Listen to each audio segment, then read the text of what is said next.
মোহতারাম হাজিরিন, আজকের আলোচ্য বিষয় হলো ইসকনের ভয়ঙ্কর কালো থাবা। হিন্দুত্ববাদী সন্ত্রাসী উগ্র সংগঠন ইসকন এর কালো থাবা মুসলমানের উপর। মোহতারাম হাজিরিন, আমি এই বিষয়টা কেন বেছে নিলাম আজকে, এটা আমার মনে হয় আপনাদের কারোর কাছে অজানা নয়। পত্রপত্রিকা, মিডিয়া এর মাধ্যমে আপনারা জেনেছেন যে আমাদের এই গাজীপুরের মধ্যে, এটা আমাদের গাজীপুর বলতে আমাদের একটা কলঙ্ক, এটা আমাদের দুর্বলতা, এটা আমরা যে দুর্বল মুসলমান তার প্রমাণ। আমরা মুসলমানিয়ত থেকে হারিয়েছি, মুসলমান তার ঐতিহ্যকে ভুলে গেছে তার প্রমাণ।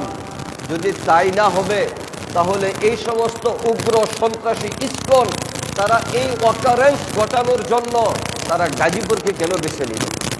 তারা দেখছে গাজীপুরের মুসলমান ঘুমিয়ে আছে, গাজীপুরের মুসলমান তাদের মুসলমানিয়তকে হারিয়েছে, গাজীপুরের মুসলমান তাদের যে করণীয় ছিল সেই কাজকে তারা ছেড়ে দিয়েছে।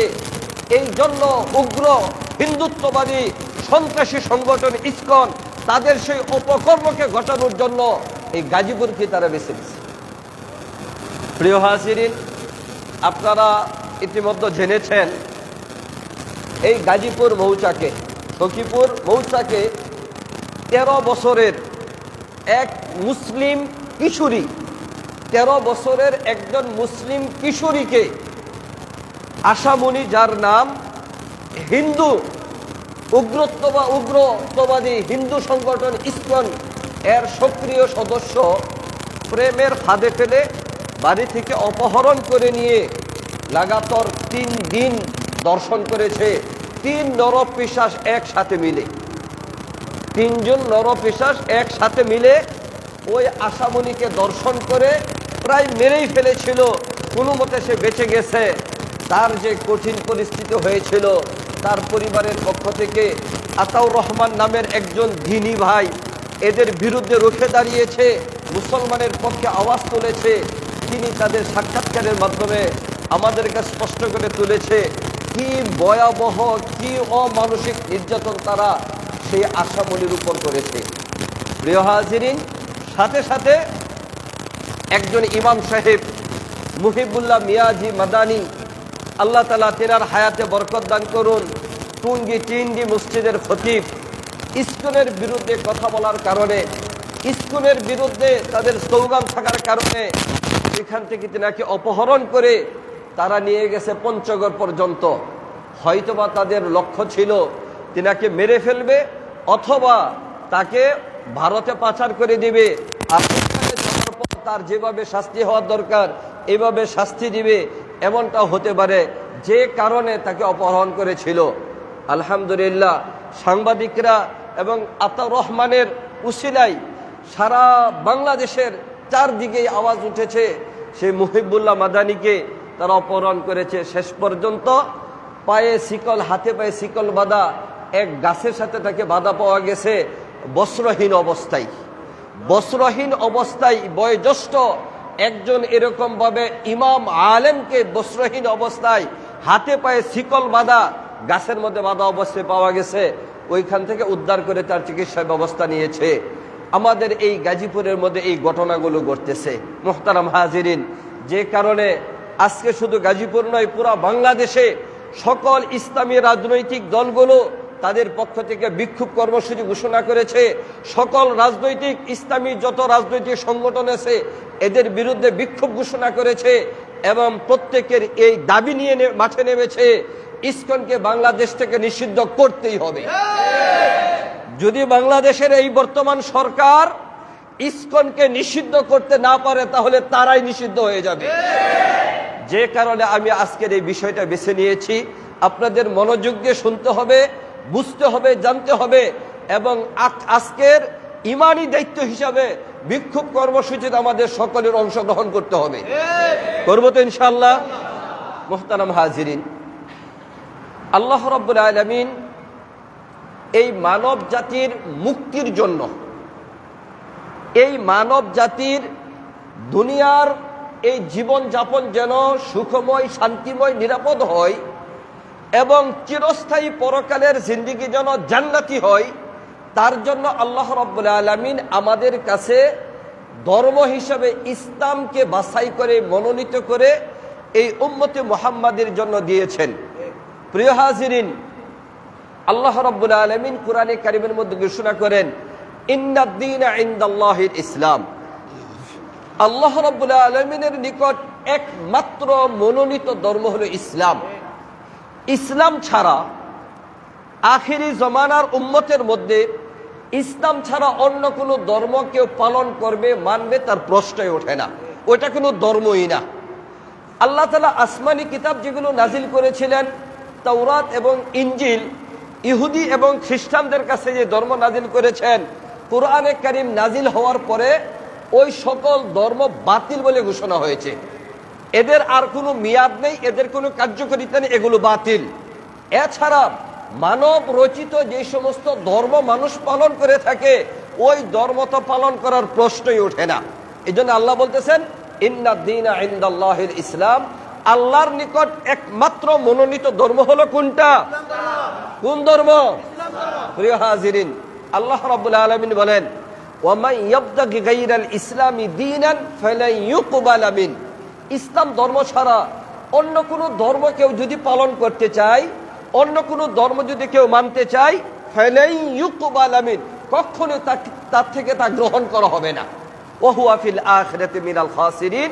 যে অন্য কোনো ধর্ম পালন করবে সে ক্ষতিগ্রস্ত হয়ে যাবে।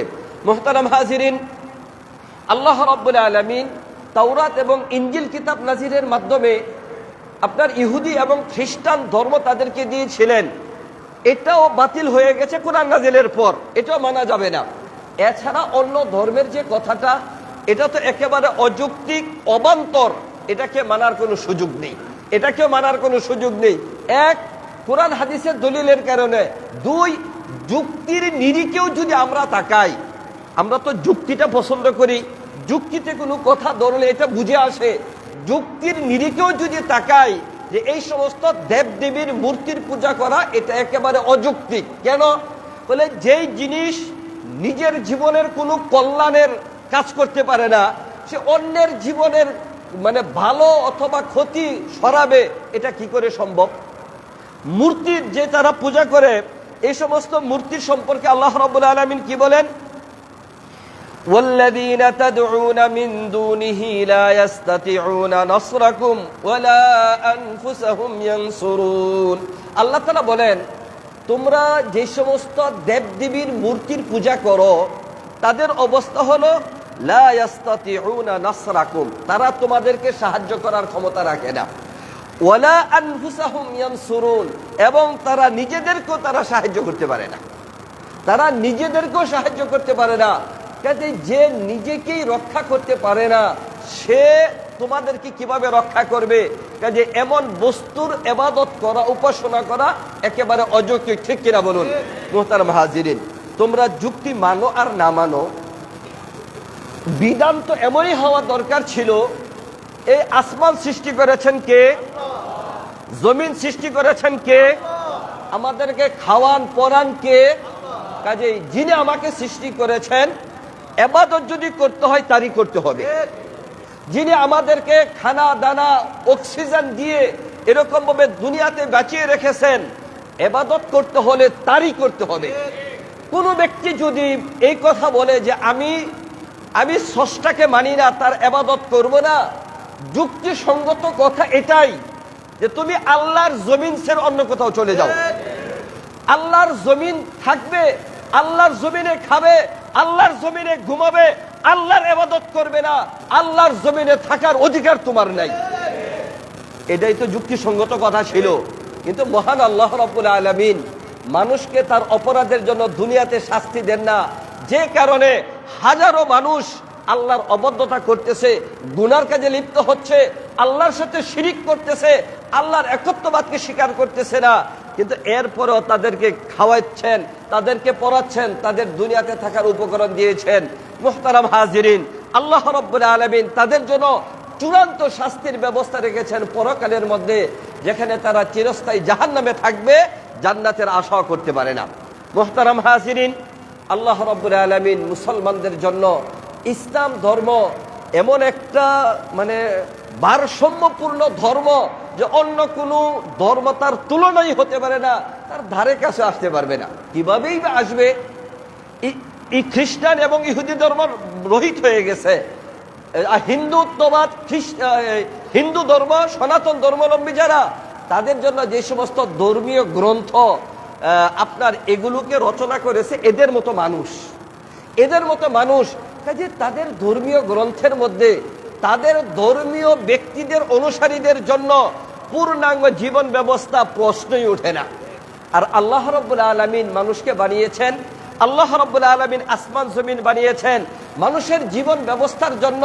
তাদের কেমন বিধিবিধান দরকার এটা আল্লাহর চেয়ে ভালো আর কেউ বলতে পারে না, ঠিক কিনা বলুন? অতএব আল্লাহ রাব্বুল আলামিন আমাদের জন্য ইসলাম ধর্ম দিয়েছেন। ওই ধর্মের জন্য মানে জীবনের ক্যাটালগ, ধর্মীয় বিধান হিসেবে কোরআনে কারিমকে দিয়েছেন। আর ওই কোরআনে কারিমের বিধান এত সুন্দর করে দিয়েছেন যে অন্য কোথাও কেউ কল্পনা করতে পারে না।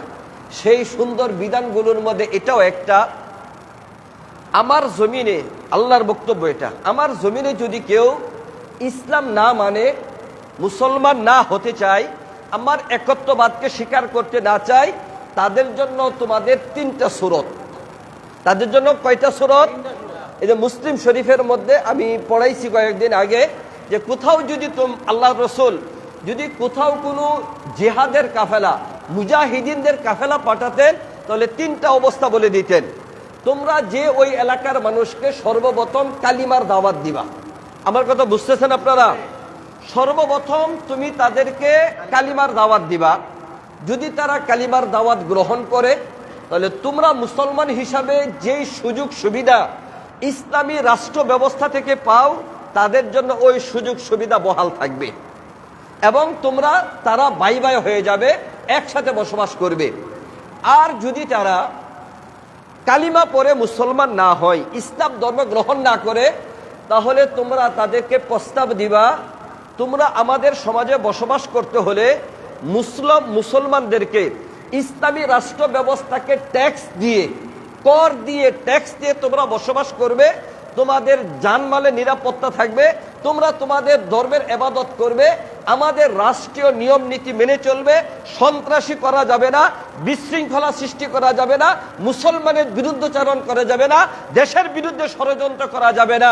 এই সব শর্ত দিয়ে তারা জিম্মি বলে, এটা আরবি পরিভাষায় বলে জিম্মি, এই হিসাবে তোমরা বসবাস করবে। যদি তারা এই শর্ত মেনে নেয়, তাহলে তোমরা ওইভাবে তাদেরকে থাকতে দিবে। আর যদি এই শর্ত না মানে, যে না আমরা জিম্মি হয়ে থাকতে চাই না, তাহলে তাদের বিরুদ্ধে যুদ্ধ ঘোষণা করবে, ইসলামী জিহাদ তাদের বিরুদ্ধে যুদ্ধ ঘোষণা করবে। এবং এদের নারী এবং শিশু ছাড়া যারা থাকবে এদেরকে হত্যা করবে। এরকম এদের জান মাল সবকিছু লুট করে, সবকিছু নিয়ে মুসলমানের বাইতুল মালের মধ্যে জমা দিবে এবং এদেরকে হত্যা করবে। এটা হলো ইসলামের বিধান। মুহতারাম হাজিরিন, আল্লাহ রসুল সাল্লাল্লাহু আলাইহি ওয়াসাল্লাম তিনার যুগের মধ্যে এভাবে রাষ্ট্র পরিচালনা করেছেন। ওই সময় যে সমস্ত অমুসলিমরা মুসলমানের বিরুদ্ধে আপনার অস্ত্র ধরেছে, মুসলমানের সাথে গাদ্দারি করেছে, চুক্তি ভঙ্গ করেছে, এদেরকে আল্লাহ রসুল দৃষ্টান্তমূলক শাস্তি দিয়েছে।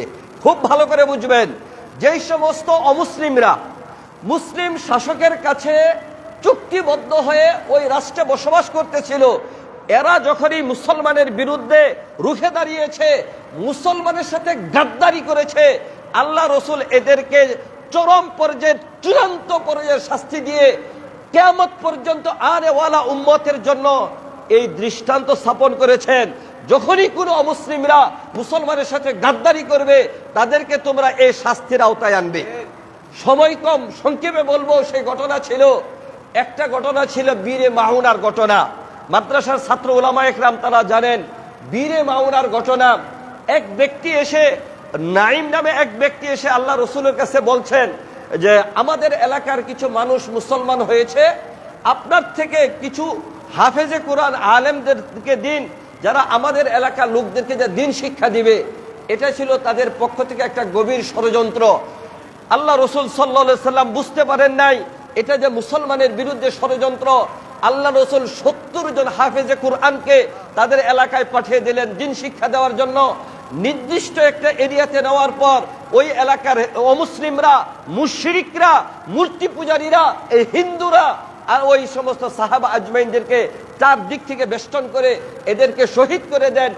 একজন সাহাবী কোনো মতে বেঁচে আসেন, মদিনায় এসে আল্লাহ রসুলকে বলেন তারা আমাদের সাথে গাদ্দারি করেছে, আমাদের সাথে চুক্তি ভঙ্গ করেছে, আমাদের সাথীদেরকে তারা হত্যা করেছে, শহীদ করে দিয়েছে। আল্লাহ রসুল ওইখানে বসে প্রতিজ্ঞা করলেন যারা আমার সাহাবাদেরকে হত্যা করেছে এদের বিরুদ্ধে কঠোর প্রতিশোধ দেওয়া হবে। আল্লাহ রসুল সাল্লাল্লাহু আলাইহি সাল্লাম সাহাবা আজমাইনের বড় এক জামাতকে পাঠিয়ে এদের বিরুদ্ধে প্রতিশোধ নিয়েছেন, এদেরকে শায়েস্তা করেছেন। এটা ঘটনা, যারা মুসলমানের সাথে চুক্তি ভঙ্গ করে তাদেরকে শাস্তি। আর একটা প্রসিদ্ধ ঘটনা পাওয়া যায় উরাইনার ঘটনা। উরাইনার ঘটনা কি? কবিলায় উরাইনা একদল, এরা মুসলমান হয়ে মদিনায় আসছে, এসে মুসলমান হয়েছে। মুসলমান হওয়ার পরে এদের শরীর ফ্যাকাশে হয়ে গেছে, মোটা হয়ে গেছে, ফুলে গেছে।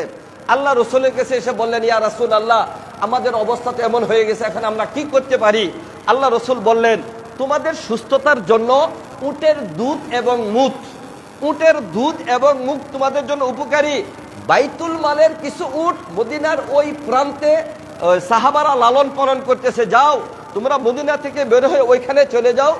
মদিনার আবহাওয়া তোমাদের জন্য স্বাস্থ্যকর হচ্ছে না, ওইখানে রাখালদের কাছ থেকে যে তোমরা উটের দুধ এবং মুখ পান করবে, এর উসিলে তোমরা সুস্থ হয়ে যাবে। ওইখানে যাওয়ার পরে উটের মুখ আর দুধ পান করার পরে তারা সুস্থ হয়ে মুসলমানের সাথে গাদ্দারি করলো। যেই সকল সাহাবা আজমাইন বাইতুল মালের উট রাখতে ছিল, এদেরকে চরমভাবে, অত্যন্ত নির্মমভাবে তাদেরকে হত্যা করছে। কিভাবে তাদেরকে শহীদ করেছে? তাদের চোখ তুলে ফেলেছে, হাত কেটে ফেলেছে, পাও কেটে ফেলেছে। যাকে আরবি পরিভাষায় বলা হয় মুসলা, যাকে আরবি পরিভাষায় বলা হয় মুসলা, মুসলা করে সাহাবা আজমাইনদেরকে তারা শহীদ করে উট নিয়ে পালিয়ে গেছে। আল্লাহ রসুলের কাছে এই খবর আসা মাত্রই আল্লাহ রসুল সাল্লাল্লাহু আলাইহি সাল্লাম সাহাবাদের এক বিরাট জামাতকে পাঠিয়ে দিলেন, যাও এদেরকে ধরে নিয়ে আসো। যারা গাদ্দারি করে মুসলমানের সাথে, যারা জাতির সাথে গাদ্দারি করে, এদেরকে কখনো ছাড় দেওয়া হবে না। আল্লাহ রসুলের সাহাবা আজমাইন এদেরকে ধরিয়ে নিয়ে এসে যেভাবে মুসলমান সাহাবাদেরকে হত্যা করেছিল, চোখ উপড়ে ফেলেছিল, হাত কেটে দিয়েছিল, পা কেটে দিয়েছিল, ঠিক এভাবে আল্লাহ রসুল এদেরকে প্রতিশোধ নেন, এদেরকে এভাবে হত্যা করেন। এই ইতিহাসগুলো আমাদেরকে শিক্ষা দেয়, কিয়ামত পর্যন্ত আনেওয়ালা এই উম্মতে মুহাম্মাদের সাথে কোনো জাতি যদি এসে গাদ্দারি করে, তাহলে তাদেরকে এভাবে শাস্তি দেওয়া হবে, তাহলে তাদেরকে এভাবে শাস্তি দেওয়া হবে। মুহতারাম হাজিরিন, আজকের জমানায় আমরা কি দেখতেছি? ওই সময়কার সাহাবা আজমাইনদের সাথে তারা যেভাবে গাদ্দারি করেছিল, বর্তমানে আমাদের এদেশের মধ্যে উগ্রত্ববাদী, সন্ত্রাসী, জঙ্গি সংগঠন সেই ইসকন, ঠিক এভাবেই তারা আমাদের এদেশে মুসলমানের কাছ থেকে নিরাপত্তা নিয়ে এদেশের মধ্যে ভালোভাবে খেয়ে পড়ে থেকে এখন মুসলমানের বিরুদ্ধে, এই দেশের জনগণের বিরুদ্ধে তারা উঠে পড়ে লেগেছে। একটার পর একটা গভীর ষড়যন্ত্র করে অকারেজ ঘটাইতেছে, মুসলমানদেরকে হত্যা করতেছে। মুহতারাম হাজিরিন, এই যে ইসকন, এদের কি কার্যকলাপ, এদের উৎপত্তি একটু আপনাদের জানা দরকার। ইসকনের পরিচয় হলো 13 জুলাই 1966 সালে, 13 জুলাই 1966 সালে নিউ ইয়র্ক সিটিতে স্বামী প্রভুপাদ ইসকন প্রতিষ্ঠা করেন। স্বামী প্রভুপাদ নামে একজন হিন্দু এই উগ্রত্ববাদী সংগঠন ইসকন তার প্রতিষ্ঠা করেন। এদের মূল লক্ষ্য, মূল কাজটা কি ছিল? ইসকন একটি কট্টর হিন্দুত্ববাদী ইসকন সংগঠন। ভারতে RSS এর মতো মুসলিম নিধন তাদের লক্ষ্য। ভারতের আন্তর্জাতিক খুনি, সন্ত্রাসী, লম্পট, দুর্নীতিবাজ যেই মোদী সরকার, এর একটা সন্ত্রাসী বাহিনী আছে যাকে বলা হয় গেরুয়া বাহিনী, যাদের উপাধি হল RSS, সন্ত্রাসী সংগঠন। এদের লক্ষ্য হলো ভারত থেকে মুসলিম নিধন। এদের টার্গেট হলো ভারতবর্ষের মধ্যে কোনো মুসলমানকে তারা থাকতে দেবে না, তারা থাকবে, হিন্দুদের রাজত্ব চলবে, মুসলমান থাকবে না। ওই ভারতীয় এদের যে সন্ত্রাসী সংগঠন RSS, এদের আদলেই যে সংগঠন বানানো হয়েছে 1966 সালে, তারই নাম হলো ইসকন। পরবর্তীতে যখন দেখা গেছে এই ইসকন মুসলমানের বিরুদ্ধে তাদের সর্বোচ্চ শক্তি প্রয়োগ করে একটা বিশৃঙ্খলা লাগানোর সুযোগ পেয়েছে, একটা শক্তিশালী সংগঠন হয়ে গেছে, তখন হিন্দু, বৌদ্ধ, খ্রিস্টান এই সব ধর্মের, অমুসলিম সব ধর্মের যারা সন্ত্রাসী আছে, উগ্র আছে, এরা এই সংগঠনের সাথে নাম সংযুক্ত হয়েছে এবং এই সংগঠনের নাম পরবর্তীতে করেছে হিন্দু বৌদ্ধ খ্রিস্টান ঐক্য পরিষদ। হিন্দু বৌদ্ধ খ্রিস্টান ঐক্য পরিষদের যে সংগঠন, এই সংগঠনের নাম হলো ইসকন। প্রিয় হাজিরিন, এই ইসকন তাদের মূল যেই লক্ষ্য হলো এদেশ থেকে মুসলমানদেরকে নিধন করা, মুসলমানদেরকে তারা শেষ করে দেওয়া। এদের যে লক্ষ্য, যে আপনার এই যে মুসলমানের সাথে বিরোধিতা, এটা নতুন নয়। এরা মুসলমানের সাথে বিরোধিতা করছে আল্লাহ রসুলের জমানা থেকেই। আপনারা সেই ইতিহাসগুলো শুনেছেন। এই মুশরিকরা আল্লাহ রসুল যখন কালিমার দাওয়াত দিতেছিলেন, তখনকার মক্কার মধ্যে অল্প সংখ্যক ছিল মুসলমান, আর সংখ্যা গরিষ্ঠ ছিল এই মুশরিক, এই হিন্দুরা যারা মূর্তি পূজা করে। তখন এরা মুসলমানদের উপর সব সময় নির্যাতন চালাইতো। মুসলমান সাহাবীরা ওদের নির্যাতন সহ্য করতে পারতেছিল না। আল্লাহ রসুলের কাছে এসে আশ্রয় চাইলো যে ইয়া রাসূল আল্লাহ, আমরা তো এদের নির্যাতন সহ্য করতে পারতেছি না, কি করতে পারি? আল্লাহ রসুল তাদেরকে পরামর্শ দিলেন, তোমরা আবিসিনিয়া হিজরত করো, তোমরা হাবশা, যেটাকে আবিসিনিয়া বলা হয়, তোমরা এখানে হিজরত করো। এই সমস্ত মুশরিক হিন্দুদের নির্যাতন সহ্য করতে না পেরে মুসলমানের একটা বৃহৎ সংখ্যা ওই আবিসিনিয়া হিজরত করে। মুসলমান ওই আবিসিনিয়া হিজরত করার পরে হাবশার বাদশাহ নাজ্জাশী তাদেরকে সম্মান করেন, তাদের উত্তমভাবে থাকার ব্যবস্থা করে দেন। মক্কার ওই হিন্দুত্ববাদী মুশরিকরা এটা সহ্য করতে পারে নাই। মক্কা থেকে চিঠি লিখেছে, এরা ধর্মদ্রোহী, আমাদের বাপদাদার ধর্ম ত্যাগ করে আপনার কাছে আশ্রয় নিয়েছে, আপনার এলাকা থেকে আপনি তাদেরকে তাড়িয়ে দেন। কিন্তু নাজ্জাশী বাদশাহ, ওই আবিসিনিয়ার বাদশাহ নাজ্জাশী, তিনি তাদেরকে তাড়িয়ে দেন নাই, উত্তমভাবে থাকার ব্যবস্থা করেছেন। পরবর্তীতে এদের নির্যাতন যখন আরো বাড়তে থাকে, আল্লাহ রসুলের কাছে আল্লাহর পক্ষ থেকে আদেশ আসলো, তুমি আল্লাহর জমিনে আল্লাহর দ্বীনকে টিকে রাখতে হবে, তোমার ঈমানকে হেফাজত করতে হবে।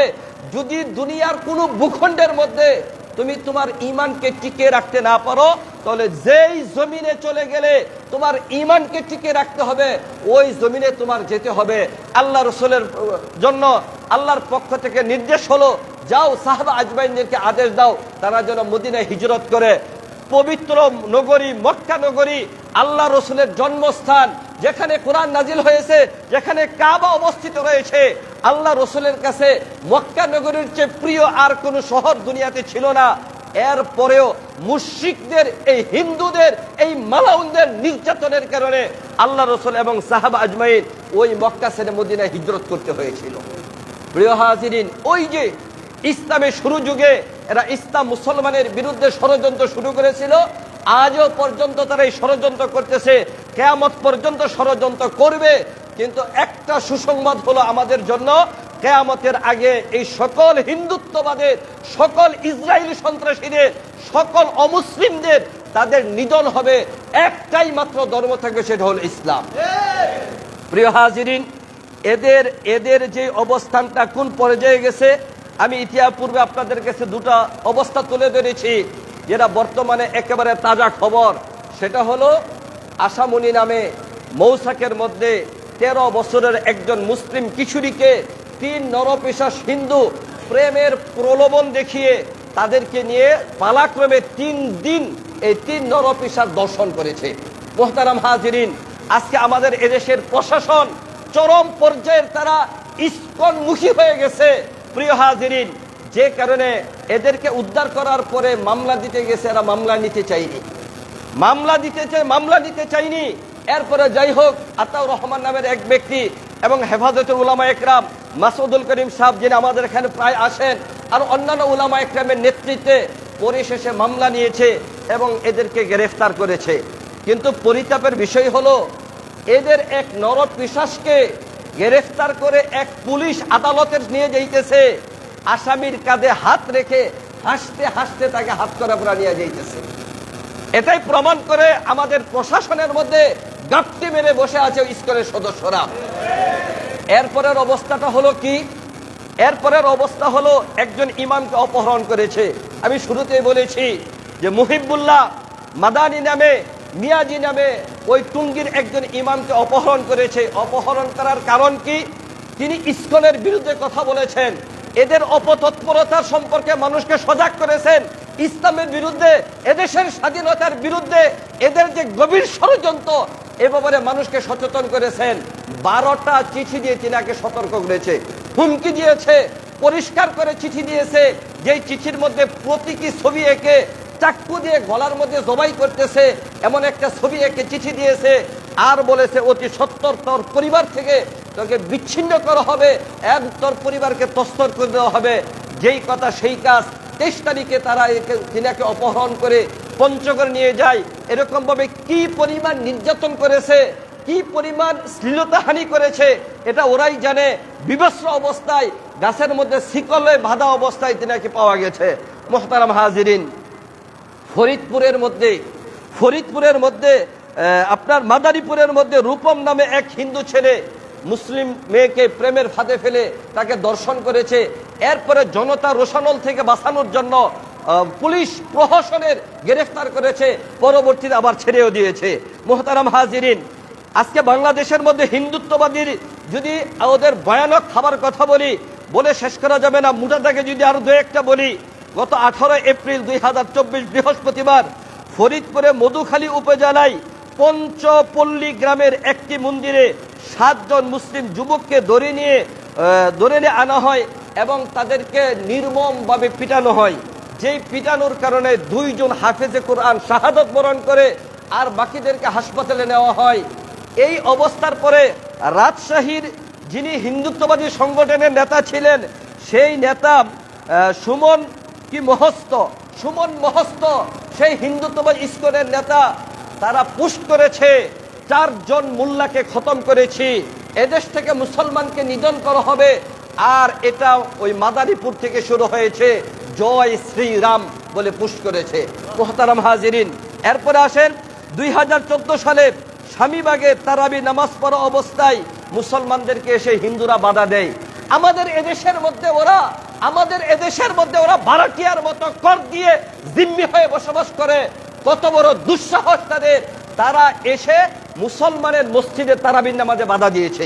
প্রিয় হাজিরিন, 2016 সালে ইসকনের মন্দির থেকে মসজিদের মধ্যে গুলি করা হয়। সিলেটের মধ্যে ইসকনের মন্দির থেকে মুসলমানের মসজিদের মধ্যে গুলি করা হয়। কত বড় দুঃসাহস হলে এমনটা করতে পারে! 2016 সালে ইসকনের বিরুদ্ধে স্ট্যাটাস দেওয়ার কারণে সিলেটের ইমামকে ধরে খুন করা হয়। মুহতারাম হাজিরিন, শুধু এটুকুই অবস্থা? আমাদের এদেশের সার্বিক অবস্থা যদি আপনি দেখেন, বাংলাদেশের আপনার হিন্দুদের সয়লাভ চলতেছে কিরকম ভাবে।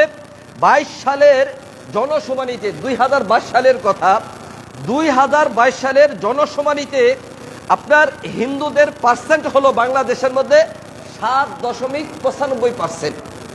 আমাদের এদেশের জনগণের 7.95% হলো হিন্দুরা। আর চাকরিতে তাদের অবস্থা হলো 35%।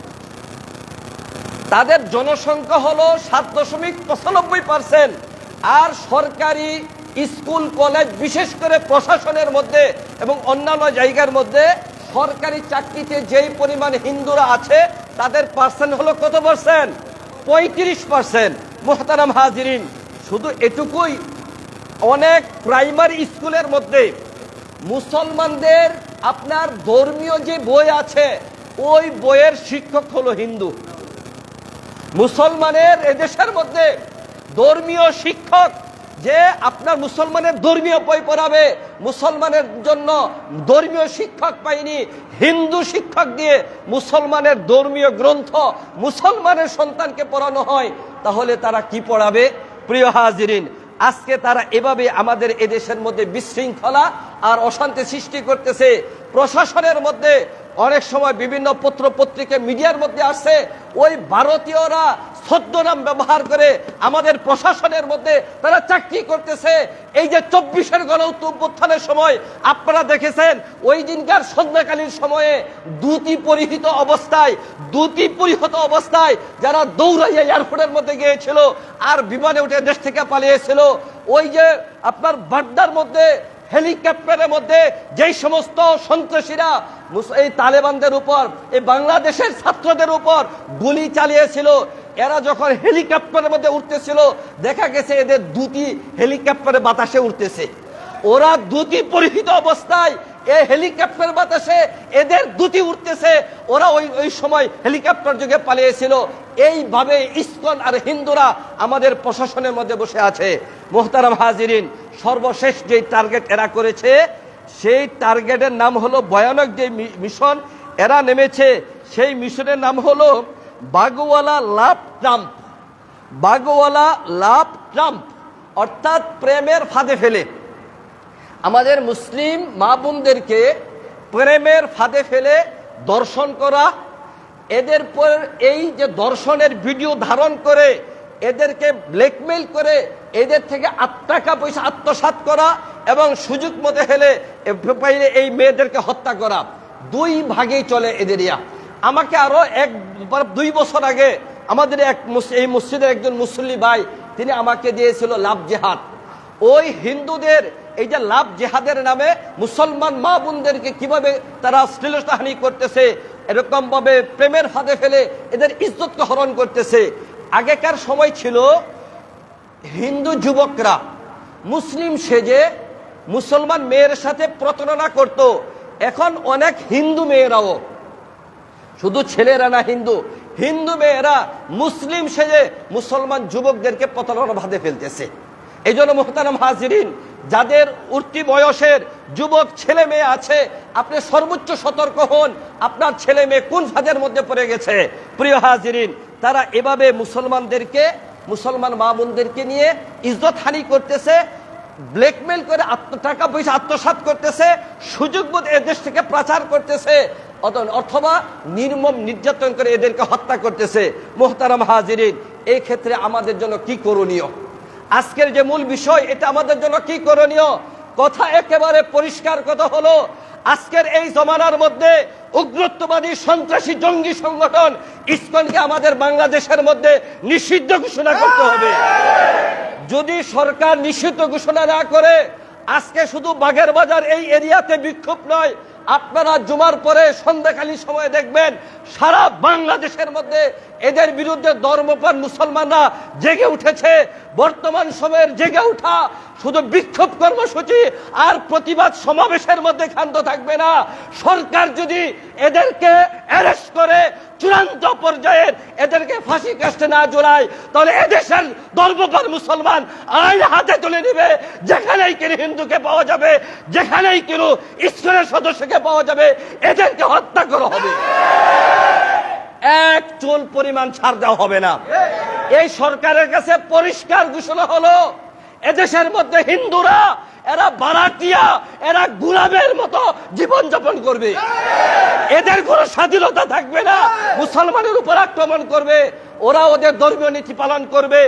এরপর যদি আর একটা আক্রমণ হয়, যেই এলাকায় যেই হিন্দু কর্তৃক আচরণ হবে, ওই এলাকায় কোনো হিন্দুকে থাকতে দেওয়া হবে না।